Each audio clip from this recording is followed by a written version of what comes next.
നമസ്കാരം. തദ്ദേശ തെരഞ്ഞെടുപ്പ് ഫലം വന്നതിന് ശേഷമുള്ള രാഷ്ട്രീയ അനുരണനങ്ങൾ അവസാനിക്കുന്നില്ല. അത് ആഹ്ലാദ പ്രകടനത്തിൻ്റെ രൂപത്തിൽ, നിരാശയുടെ രൂപത്തിൽ, എങ്ങനെയെങ്കിലും തിരിച്ചു വരാനുള്ള അതികഠിനമായ ശ്രമത്തിൻ്റെ രൂപത്തിലൊക്കെ വരുന്നുണ്ട്. അതിലൊരു ആഹ്ലാദത്തിൻ്റെയും അതിൻ്റെ തുടർച്ചയായിട്ടുണ്ടായ ആശയ സംഘർഷങ്ങളുടെയും ഒരു കഥയാണ്, ഒരു അധ്യായമാണ് നമ്മൾ ഈ വീഡിയോയിൽ പരിശോധിക്കുന്നത്. ഏറ്റവും ശ്രദ്ധേയമായ രണ്ട് രാഷ്ട്രീയ പാർട്ടികളുടെ തെരഞ്ഞെടുപ്പ് ഫലം നിങ്ങൾക്ക് മുന്നിൽ ഞാൻ അവതരിപ്പിക്കാം. ഒന്ന് SDPIയുടേതാണ്. SDPI 102 സീറ്റുകളിൽ വാർഡുകളിൽ വിജയിച്ചു. 91 സീറ്റുകൾ ഗ്രാമപഞ്ചായത്തുകളിലാണ്, 8 എണ്ണം മുനിസിപ്പാലിറ്റികളിൽ, 2 എണ്ണം കോർപ്പറേഷനിൽ, 1 ബ്ലോക്ക് ഡിവിഷൻ. ഒറ്റയ്ക്ക് മത്സരിച്ചിട്ടാണ് SDPI ഈ വിജയം സാധ്യമാക്കിയത്. രണ്ടാമത്തേത് വെൽഫെയർ പാർട്ടിയുടേതാണ്. ജമാഅത്തെ ഇസ്ലാമിയുടെ രാഷ്ട്രീയ പാർട്ടിയായ വെൽഫെയർ പാർട്ടിയുടേത്. 75 സീറ്റുകളിൽ ജമാഅത്തെ ഇസ്ലാമിയുടെ വെൽഫെയർ പാർട്ടി ജയിച്ചു. 56 ഗ്രാമപഞ്ചായത്ത് സീറ്റുകൾ, 16 മുനിസിപ്പാലിറ്റി, 3 ബ്ലോക്ക് ഡിവിഷൻ എന്നിവയാണ് അവർ വിജയിച്ചത്. അങ്ങനെ 75. അതായത് UDF സഖ്യത്തിലാണ് അവർ വിജയിച്ചത്. UDFിൻ്റെ മുന്നണിയിലെ അംഗത്വം എന്നുള്ള നിലക്കല്ല, മുന്നണി സഖ്യമായിട്ടാണ് വിജയിച്ചത്. നിങ്ങൾക്കറിയാം, പാണക്കാട് തങ്ങളടക്കം പ്രഖ്യാപിച്ചുകൊണ്ട് VD സതീശൻ്റെ നേതൃത്വത്തിലുള്ള നീക്കുപോക്ക് ചർച്ചകളും അതിൻ്റെ തീരുമാനങ്ങളുടെ തുടർച്ചയായി UDFിൻ്റെ സഖ്യമായാണ് മത്സരിച്ചത്. എന്നാൽ SDPI അങ്ങനെയല്ല, സ്വതന്ത്രമായിട്ടാണ് മത്സരിച്ചത്. ഈ വിജയത്തിൻ്റെ ആഹ്ലാദവുമായി തിളക്കുന്ന രോഷം, ഒരു പ്രതികാരം ചെയ്ത സംതൃപ്തിയുടെ രോഷം ഞാൻ കണ്ടു. മീഡിയ വൺ, ജമാഅത്തെ ഇസ്ലാമിയുടെ ന്യൂസ് ചാനലായ മീഡിയ വണ്ണിൽ ഔട്ട് ഓഫ് ഫോക്കസ് ചർച്ചയിൽ ദാവൂദ് ഈ വിജയാഹ്ലാദവുമായി ബന്ധപ്പെട്ട് കുറേ ആഹ്ലാദ പ്രകടനങ്ങൾ നടത്തുന്നത് ഞാൻ കണ്ടു. അതുകൂടി നിങ്ങളോട് പറയാമെന്ന് വിചാരിച്ചിട്ടാണ് വന്നത്. പറഞ്ഞു മൂപ്പര് KT ജലീലിലേക്ക് എത്തുന്നത് കാണുന്നുണ്ട്. മീഡിയ വണ്ണിൻ്റെ ഒരു പ്രമുഖ നോട്ടപ്പുള്ളിയാണ് KT ജലീൽ. നേരത്തെ തന്നെ സംഘി ചാപ്പ കുത്തപ്പെടേണ്ട ആളുകളുടെ പട്ടികയിൽ നേരത്തെ കുറേ പേരെ പെടുത്തിയതിൻ്റെ തുടർച്ചയായി അവരെയെല്ലാം ഇങ്ങനെയാക്കിയത് ജലീലിൻ്റെ ബുദ്ധിയാണ് എന്നാണ് തെരഞ്ഞെടുപ്പ് ഫലത്തിന് ശേഷം ദാവൂദിൻ്റെ പ്രഖ്യാപനം. ദാവൂദുമായുള്ള യുദ്ധം അതിൻ്റെ തുടർച്ചയായി KT ജലീലും ആരംഭിച്ചു. ഇതോടെ സംഗതി വേറെ തലത്തിലായിരിക്കുകയാണ്. എന്താണ് സംഭവിച്ചതെന്ന് നമുക്ക് വിശദമായി നോക്കാം. BJPയേക്കാൾ അടിച്ചു തറ പറ്റിക്കേണ്ടത് CPMനെ ആണ് എന്നാണല്ലോ കുറച്ച് നാളായി ജമാഅത്തെ ഇസ്ലാമിയും വെൽഫെയർ പാർട്ടിയും മീഡിയ വണ്ണും ഒക്കെ നമ്മുടെ നാട്ടിൽ പറഞ്ഞു വരുന്നത്. അതിൻ്റെ ഭാഗമായി കുറച്ച് നാളായി നടത്തുന്ന പ്രചരണത്തിൻ്റെ ഒരു ഘട്ടം ലക്ഷ്യം കണ്ടിട്ടുണ്ട് ഈ തെരഞ്ഞെടുപ്പിൽ എന്നാണ് പൊതുവെ വിലയിരുത്തലുകൾ നമുക്ക് മനസ്സിലാവുന്നത്.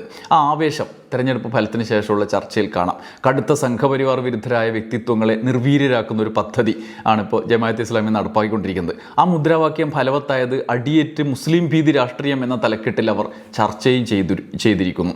BJPയുടെ മുന്നേറ്റമോ അവരുടെ രാഷ്ട്രീയം ഉണ്ടാക്കുന്ന അപകടമോ പതിവ് പോലെ ഇത്തവണയും ദാവൂദിനെയും ജമാഅത്തെ ഇസ്ലാമിയും മീഡിയ വണ്ണെയും ആശങ്കപ്പെടുത്തുന്നില്ല. പകരം CPMൻ്റെ മുസ്ലിം വിരുദ്ധ രാഷ്ട്രീയത്തിന് അടിയേറ്റു എന്നതാണ് അവരുടെ ആഖ്യാനം. അതിൻ്റെ മുഖ്യപ്രതി KT ജലീലാണെന്നാണ്.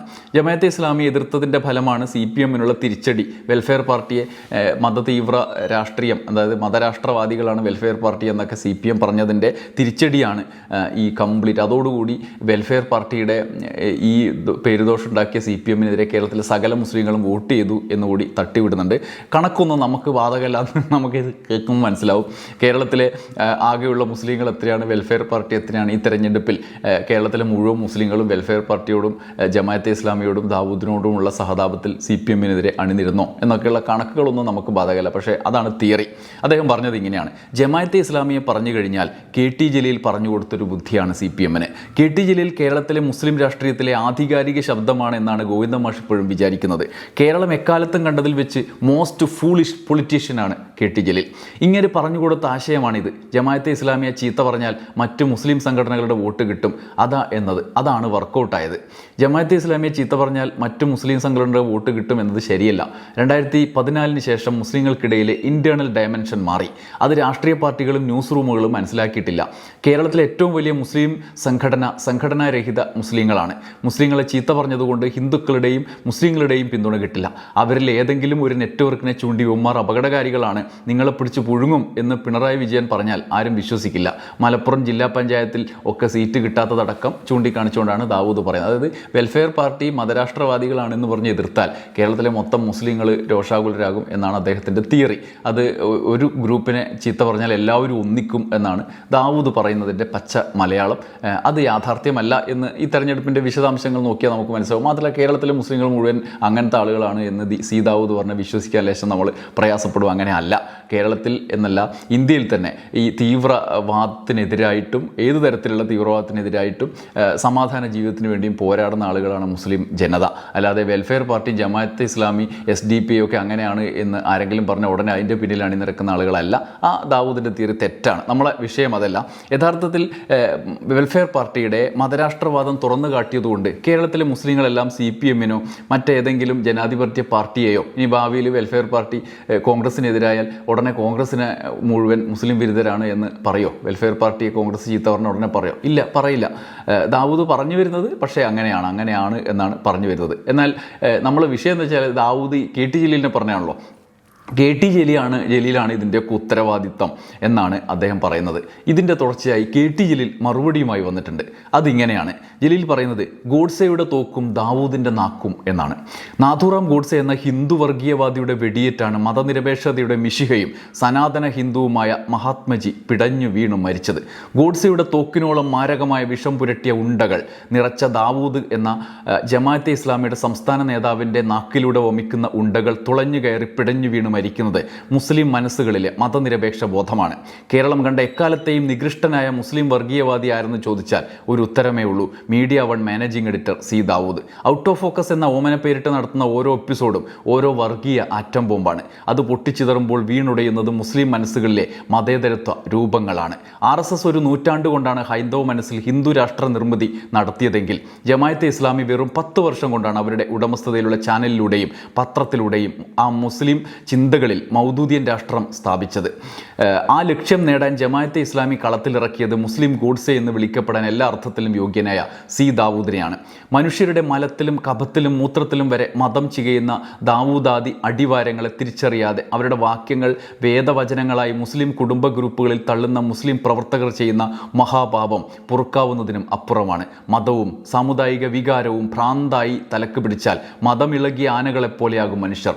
മുസ്ലിങ്ങളെ ശരിയായ പാതയിൽ നയിക്കാൻ ബാധ്യസ്ഥരായ ലീഗ് അവരിൽ മതം ഇളക്കിവിടാനാണ് ദാവൂദാദി അടിവാരങ്ങളെ പ്രോത്സാഹിപ്പിക്കുന്നത്. അവസാനം കുടത്തിൽ നിന്ന് ഭൂതത്തെ തുറന്നുവിട്ട കുട്ടിയുടെ ഗതിയിലാകും ലീഗ്. മീഡിയ 1 ഔട്ട് ഓഫ് ഫോക്കസിൽ വ്യക്തിപരമായ തേജോവധം ചെയ്തതിനുള്ള മറുപടിയെന്ന് KT ജലീൽ പ്രത്യേകം പറയുന്നുണ്ട്. ജലീൽ ചൂണ്ടിക്കാണിക്കുന്ന ചില കാര്യങ്ങൾ പ്രസക്തമാണ്. അതായത് മുസ്ലിം സമൂഹം ഒന്നാകെ വെൽഫെയർ പാർട്ടിയോ ജമാഅത്തെ ഇസ്ലാമിയോ SDPIയോ ചൂണ്ടിക്കാണിച്ച് അവരുടെ ഉള്ളടക്കം, അവരുടെ രാഷ്ട്രീയ ലക്ഷ്യം തുറന്നു കാട്ടുന്ന ഒരു സംഘം വന്നാൽ, ഒരു രാഷ്ട്രീയ പാർട്ടി അപ്പുറത്ത് വന്നാൽ ഉടനെ മുസ്ലിം ജനത ഒന്നാകെ ഇതിൻ്റെ പിന്നിൽ അണിനിരക്കും. ഏതെങ്കിലും ഒരു സംഘത്തെ പറഞ്ഞാൽ ഞങ്ങളെല്ലാവരും അതിൻ്റെ പിന്നിൽ അണിനിരന്ന് മറ്റവരെ ഇല്ലാതാക്കും എന്ന് പറയുന്ന C. ദാവൂദിൻ്റെ തിയറി കേരളത്തിലെ സാമൂഹ്യ സാഹചര്യത്തിൽ പോലും ഒരു വിധത്തിലും അപ്ലൈ ചെയ്യാവുന്നതല്ല. ഇന്ന് തന്നെ നമുക്ക് ഇപ്പോൾ തന്നെ തദ്ദേശ തെരഞ്ഞെടുപ്പിൻ്റെ ഫലം എടുത്തു നോക്കിയാൽ ആ കാര്യം വ്യക്തമാകും. കേരളത്തിൽ മുസ്ലിം ജനത മുഴുവനായി വെൽഫെയർ പാർട്ടിയുടെ ആശയത്തിനൊപ്പം നിന്നിട്ടുണ്ടോ? ഇല്ല. SDP-യുടെ ആശയത്തിനൊപ്പം നിന്നിട്ടുണ്ടോ? ഇല്ല. C. ദാവൂദ് പറയുന്ന പോലെ ജമാഅത്തെ ഇസ്ലാമി പറയുന്ന ഈ ആശയത്തിൻ്റെ കൂടെ നിന്നിട്ടില്ല. അവരുടെ മെമ്പർഷിപ്പ് കുറവാണെങ്കിൽ എല്ലാവരും ഞങ്ങളെ എതിർത്താൽ അണിനിരക്കും എന്നുള്ള ദാവൂദിൻ്റെ തിയറി അപ്രസക്തമാണ്. മാത്രമല്ല അദ്ദേഹം പറയുന്ന ഈ തിയറി നേരത്തെ KT ജലീൽ സൂചിപ്പിച്ചതുപോലെ ഗോഡ്സെ RSSന് വേണ്ടി ചെയ്തതുപോലുള്ള ആശയ സംവിധാനങ്ങളെ ഉറപ്പിച്ചു നിർത്താനുള്ള ശ്രമം ഒരുപക്ഷെ മതരാഷ്ട്രവാദത്തിൻ്റെ വക്താക്കളായി നിന്നുകൊണ്ട് ആ പേരിൽ ഇപ്പോഴും വിമർശിക്കപ്പെടുന്ന സംഘടനകളുടെ പേരിൽ അണിനിരത്തി ഞങ്ങളുടെ പിന്നാലെ എല്ലാവരും അണിനിരക്കും എന്നുള്ള വ്യാജ ആഖ്യാനം സൃഷ്ടിക്കാനാണ് C. ദാവൂദും മീഡിയ 1 ജമാഅത്തെ ഇസ്ലാമിയൊക്കെ ശ്രമിക്കുന്നത്. ഒരുപക്ഷെ തെരഞ്ഞെടുപ്പ് ഫലം നമ്മൾ നോക്കിക്കഴിഞ്ഞാൽ കേരളത്തിൽ തിരിച്ച് റിയാക്ട് ചെയ്ത മണ്ഡലങ്ങൾ പോലും ഉണ്ട്, ഇത്തരത്തിലുള്ള സാഹചര്യങ്ങളെ ഭീതിയോടെ കണ്ടുകൊണ്ട്. എന്തായാലും ഈ വിജയത്തിൻ്റെ അപ്രമാദിത്വത്തിൻ്റെ ആഹ്ലാദം ഏത് മട്ടിലാണ് ജമാഅത്തെ ഇസ്ലാമിയും വെൽഫെയർ പാർട്ടിയും SDP ഒക്കെ കാണുന്നത് എന്നതിൻ്റെ പ്രത്യക്ഷ അടയാളമാണ് C. ദാവൂദിൻ്റെ പ്രസ്താവന. ഇനി വരും നാളുകളിൽ തദ്ദേശ തെരഞ്ഞെടുപ്പിൻ്റെ ഫലത്തിൽ ആറാടുമ്പോൾ ഈ മട്ടിലുള്ള ആഖ്യാനങ്ങൾ നിരന്തരം വരും എന്നുള്ളത് ഉറപ്പുമാണ്.